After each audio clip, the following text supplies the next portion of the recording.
Stay back. It's too dangerous. Hey. Back up, kid. I said no. You have to stay back.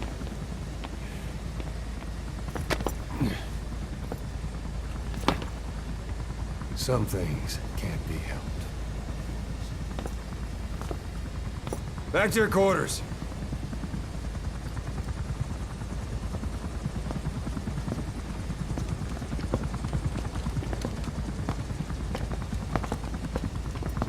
What's going on? Shabani. Mayaka 9 Kingo ya Shabani.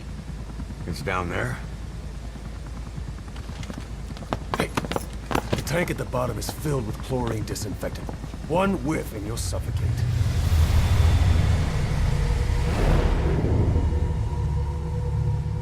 Don't even.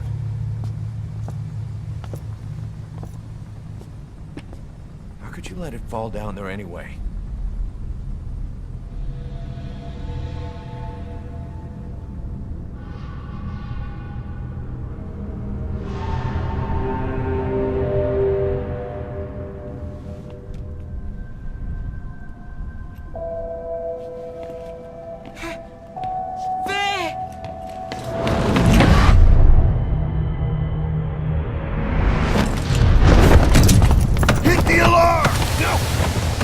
Go down there, and it is over.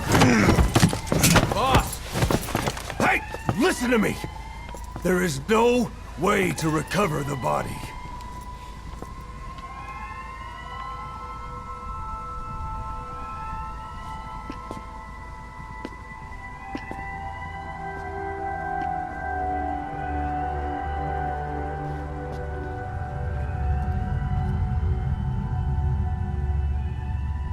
What kind of stunt was that? Trying to panic us?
Look.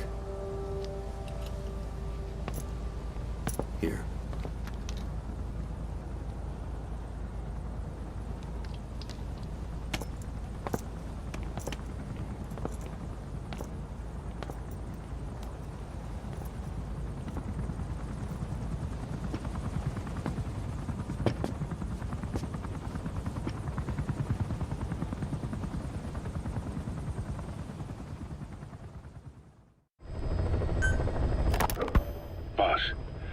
We gave Ralph, that kid who died in the accident, a burial at sea. The man in charge of that facility has been severely punished. But ever since, the kids have been acting strange. It's obvious they've lost their trust in adults. I was getting reports of them ignoring the staff, or getting insolent, and even violent. And a few days later, several of the kids did a disappearing act. They snuck into choppers and shipping containers and got off base. Why? Your guess is as good as mine. These kids were born in a war zone and forced to grow up as war fighters. If they're left alone, war is how they'll die. But I thought we showed them there are other reasons to live. I never liked having children on Mother Base. But the thought of them going back to the battlefield and picking up their old lifestyle is something I can't stomach. It makes me think of Chico, 9 years ago. We have to get those kids back. Hell, they know too much about our operation. I never expected even the kids to betray us.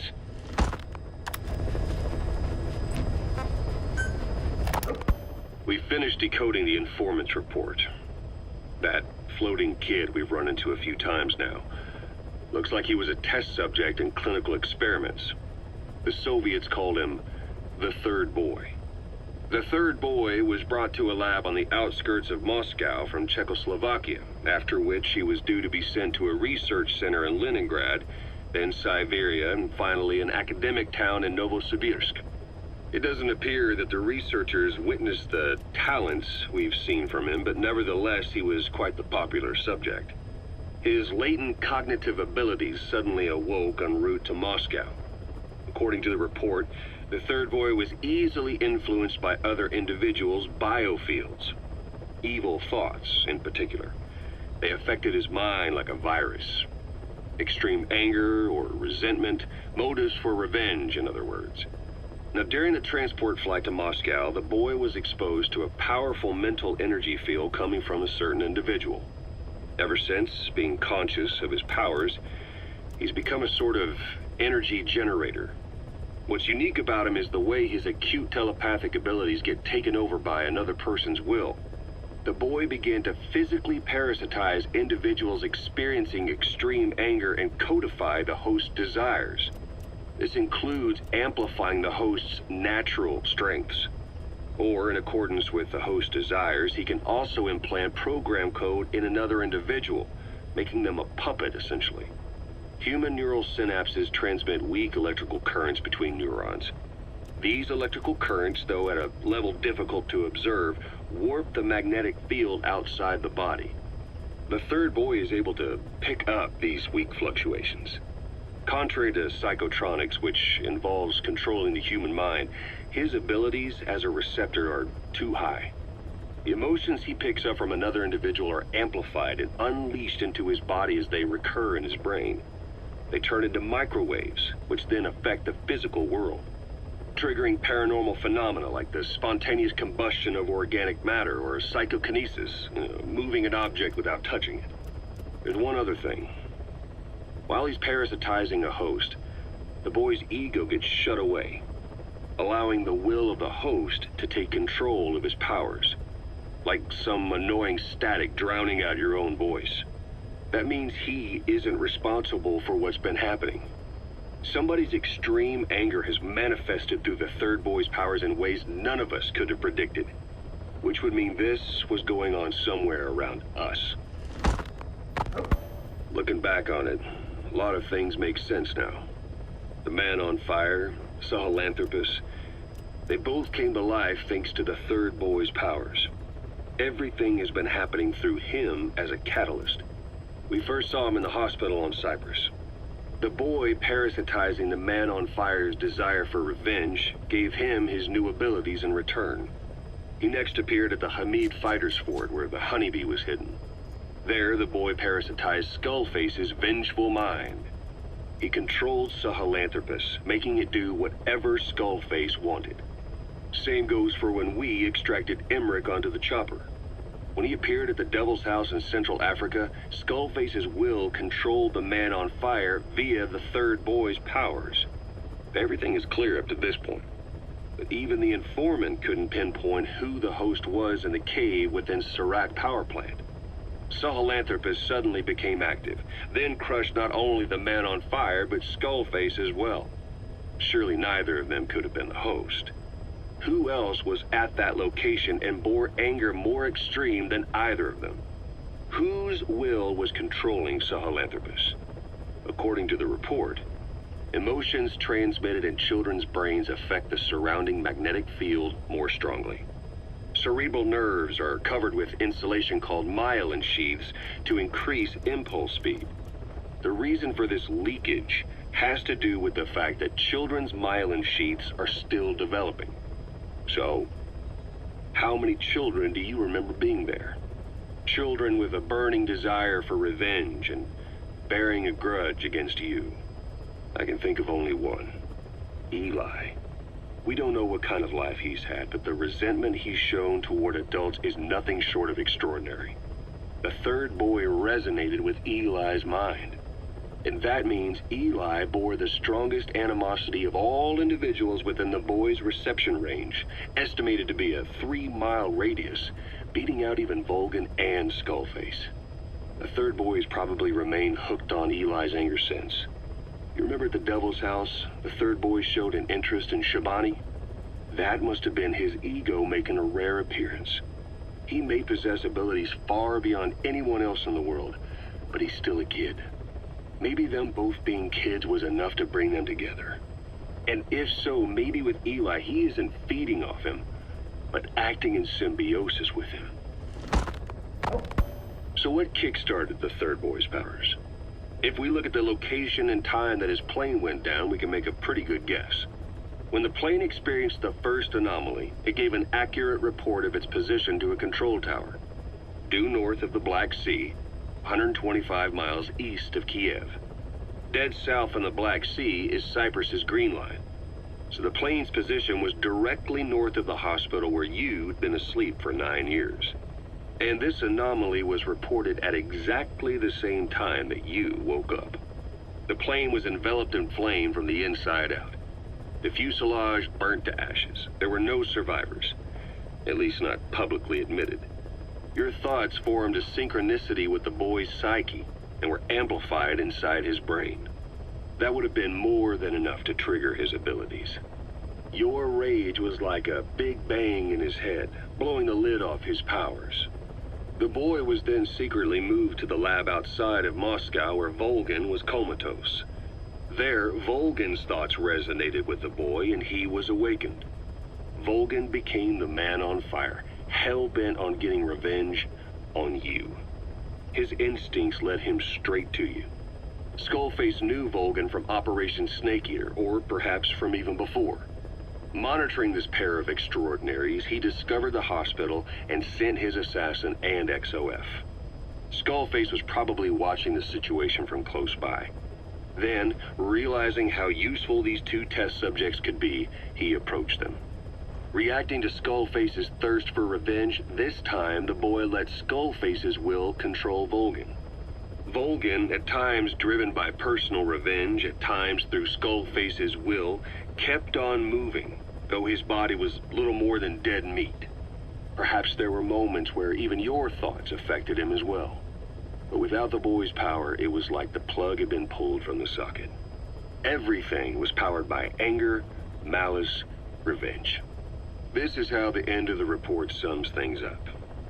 Both the third boy and the man on fire were originally test subjects of paranormal research for military applications, like telekinetically controlling the leader of an enemy nation and making him launch a nuke, or stopping the heart of someone on the wrong side of the Berlin Wall, experimenting with latent human abilities. They were used as tools of the Cold War. The boy's only crime was being born with unique gifts. But he was sacrificed on the altar of war. His life reduced to slavery under other people's wills. Turned into a living weapon with no will of his own. And eventually the only emotion he could feel must have been the desire to get revenge for the hand he'd been dealt. Boss, it's you that awakened the boy's powers.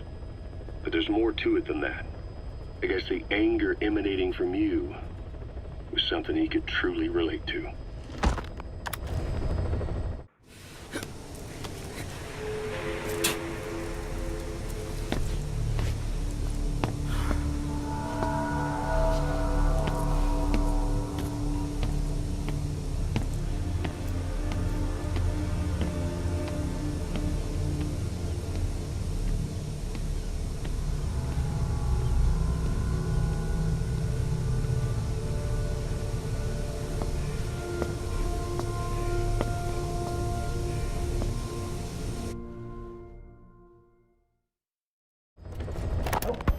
Snake, you remember the White Mamba? Of course, he's been going by Eli since we brought him on base. He was the leader of the child soldier unit we took out of that village and into our protection. Well, according to the kids you brought back here, all the escapees were especially close to Eli. There's reason to suspect he's behind all 6 escapes. We've already detained him. I'll be questioning him shortly. Wait. You'll be? Ocelot. You're incapable of taking an impartial stance with those kids. Question them all you want. It'll get you nowhere. Ocelot, you get too many kicks from your art of interrogation. It's not a matter of art. It's about quick, minimal strokes of psychological warfare. That's what gets the answers. And it's the best way to keep both questioner and subject safe. The risks only increase the more an interrogation drags on. At that point, it causes as much pain to the inflictor as the inflicted. Like I said, too many kicks. What I'm trying to tell you is we need quick results. Otherwise, it'll be too little, too late. I know that. And besides, I know the subject. I won't go overboard with a kid. Forget it. You're not needed. Snake, we'll want to question the other kids too. Be sure to bring them all back. Snake, about the escaped children. Eli confessed. The way he tells it, they wanted to go back to the battlefield. Don't rob them of their freedom, he said. If you bring them all back, there will be consequences. Next, he'll be asking for our surrender. Consequences? What consequences? No idea. That's all I have for now. You're too attached to those kids. Stop protecting Eli. Listen to yourself. Let me question him, and we'll get some real answers. Not necessary. I'll report as and when. Boss, we found weapons in the children's section of the living quarters. As you know, weapons are strictly off limits. We've got some rule breakers. The weapons we found were handmade. Blades ground out of knives and forks, a couple of bow guns built out of scrap, and explosives made using detergents. And get this, the explosives were tightly packed with nails. The kids put the blame on, you guessed it, Eli. I guess that's what he meant by consequences. I questioned him about it, but this time he claimed they want to be put out on missions. Send us to the battlefield, he says. Miller, enough is enough. You've protected him too much already. It's my turn to question him. Protected? What Eli's doing is issuing a threat. Comply with my demands or I'll respond with force. But it'll be war at this rate. Forks and soap aren't gonna kill us, but some of them will end up dead. Is that what you want? Now, I hate to say it, but they want to be on the battlefield. It's time you gave up this fantasy. Eli, he said they'd rise up against us if we bring the last kid back. There, you see? Ignore his demands. Don't let him return to quarters. That attitude is contagious. We'd lose control over them for good. For the time being, we've confiscated those handmade weapons. We're bumping up security and the number of psychiatric counselors. As for Eli... He needs some very special care. You mean solitary? Well, we can't leave him in contact with the other kids. If you won't do it, I will. Boss, keep working on extracting those kids.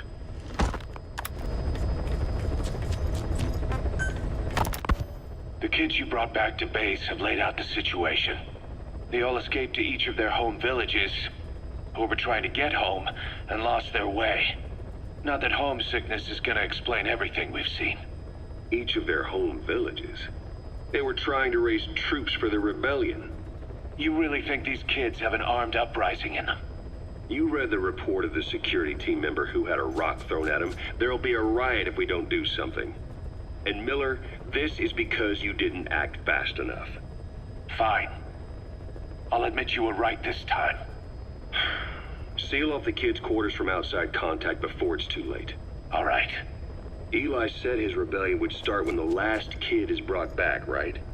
You better be ready to meet him head on if it really happens. Yeah. You should have left it to me in the first place.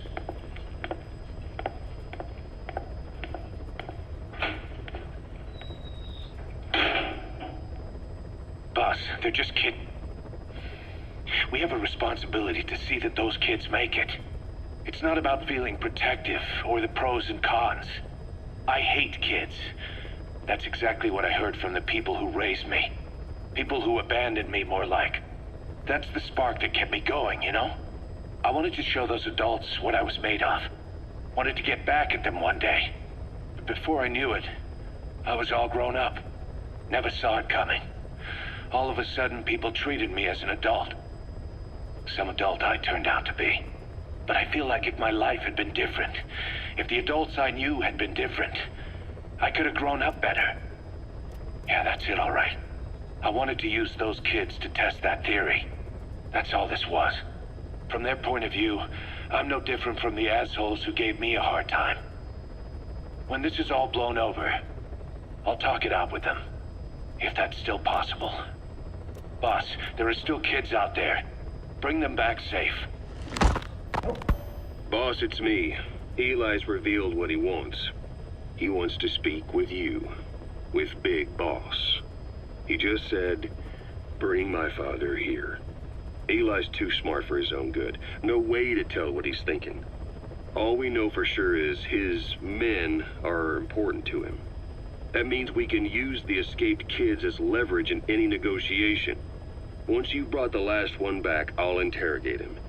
If the kids do rise up, we'll meet them full force. End of story. I didn't want things to turn out like this. We could have prevented it, but it's too late now.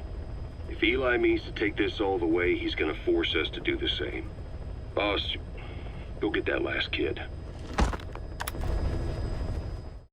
Boss, as we suspected, the mastermind behind the kid's escape was Eli. It's hard to believe, but apparently he'd been plotting an armed uprising against us. He could be hiding something else, too. Ocelot's gonna press him for answers. Get back here as quick as you can.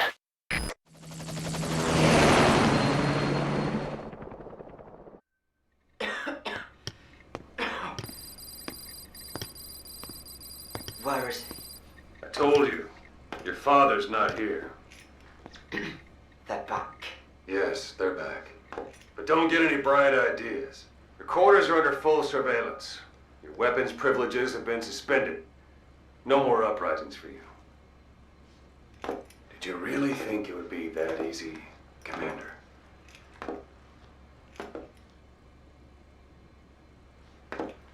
You'll get your boys back. Hell, even see the boss, too. But first, I need to know what you sent them to do. They wanted to leave. To their homelands. They wanted to go home. That's all. So they were just homesick then.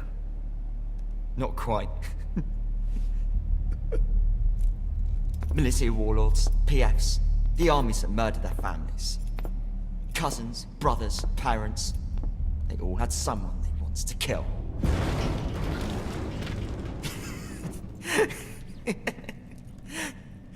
I told them, last chance to face the world with no regrets. Last chance. You better be ready for your drag back here. Ready to face the world as enemies.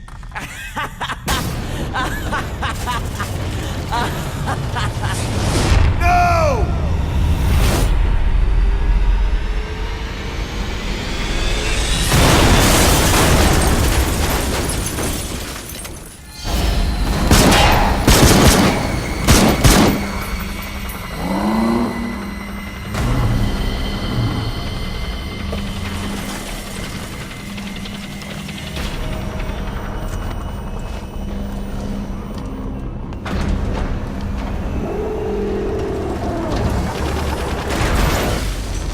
Not like you! Goodbye, Father. I don't need you anymore.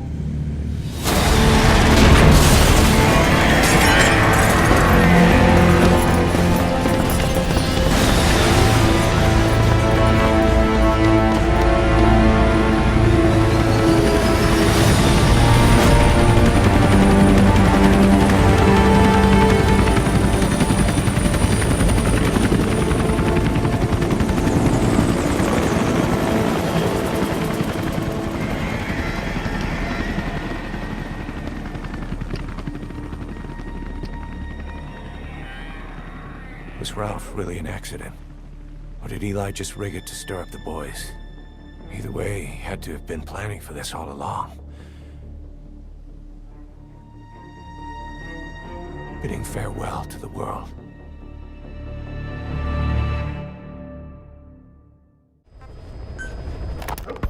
What was your goal in having the children repair Sahelanthropus? I just answered their questions. I had no idea they would actually try to fix it. I mean, can you imagine a child piloting it? Oh, sure, easily. It wouldn't work. Well, I bet it's just like riding a bike.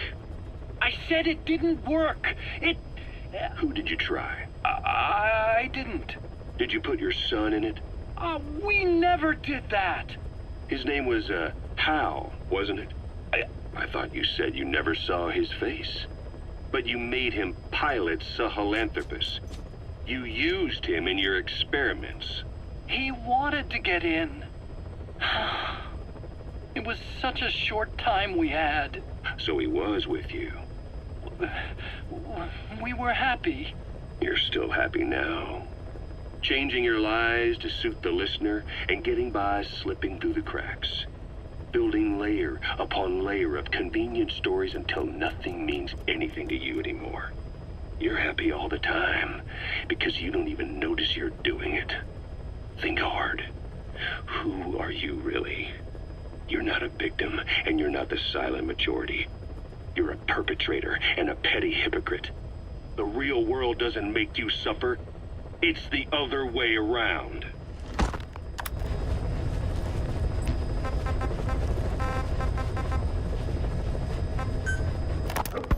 Boss, we've got the results of Eli's genetic tests. We can finally put this worry behind us.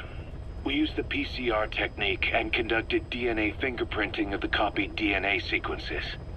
Neither is mainstream science yet, but the concepts and procedures are sound.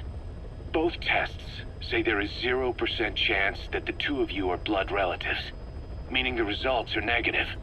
He's not your son, nor is he your clone. He's just another person.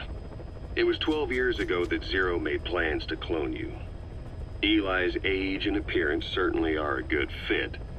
I admit the first time I saw him I did a double take, but it looks like we were worried for nothing. Eli isn't your clone, though you might still have one somewhere out there. But if Eli isn't the boss's clone, why does he seem so obsessed with him? Not to mention having one hell of an attitude for his age. I don't know. Learning the truth about himself, cursing the fact he's a clone, bearing a grudge against selfish adults, and coming to hate who he was cloned from. Big boss. If that were really the case, I could understand it. I might even feel a bit sorry for him. But no clone could have a totally different DNA fingerprint. And the test left no room for error. You yourself were there when we drew Eli's blood sample. Come to think of it, when we went to OKB-0, he'd snuck onto a chopper and was there. Yeah. He was acting strange even then. Or actually from a little before that time. That was exactly when we began these tests. Maybe he suspected something when we drew the sample, not knowing what we were doing to him, and becoming mistrustful of us. Hard to say.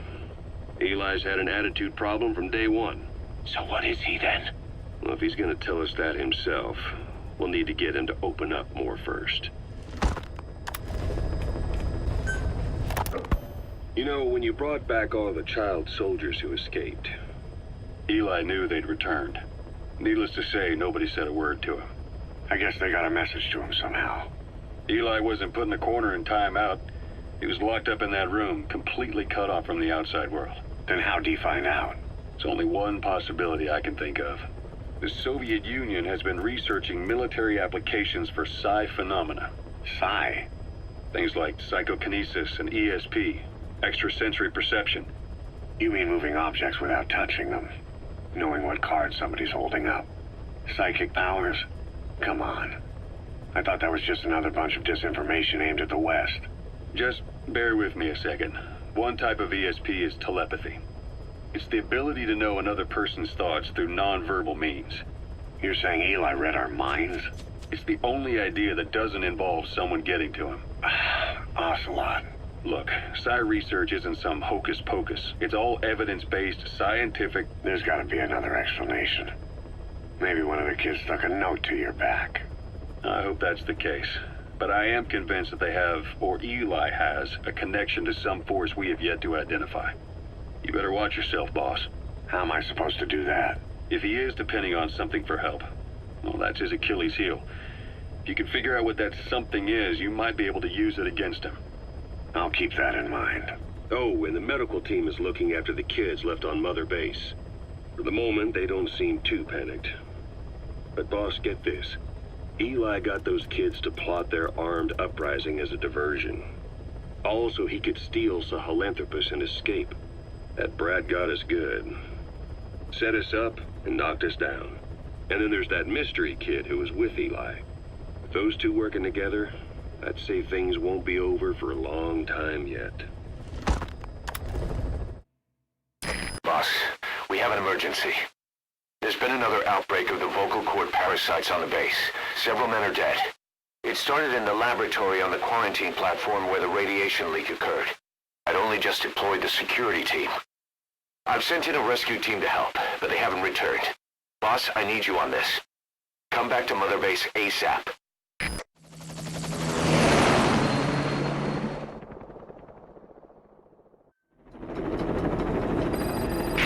Here we go again. There's been another outbreak in the laboratory. The quarantine platform. We sent a team to investigate and recover the survivors, but they haven't returned. There's nothing on the radio either. We got a backup team ready to go. Just give the order and I'll go alone. Boss, what are you... There's no need for that. We can't afford to lose anyone else. We have no idea what's going on Exactly. Anyone still alive's at their breaking point. Last thing we need is another unit storming in. No telling how they'd react.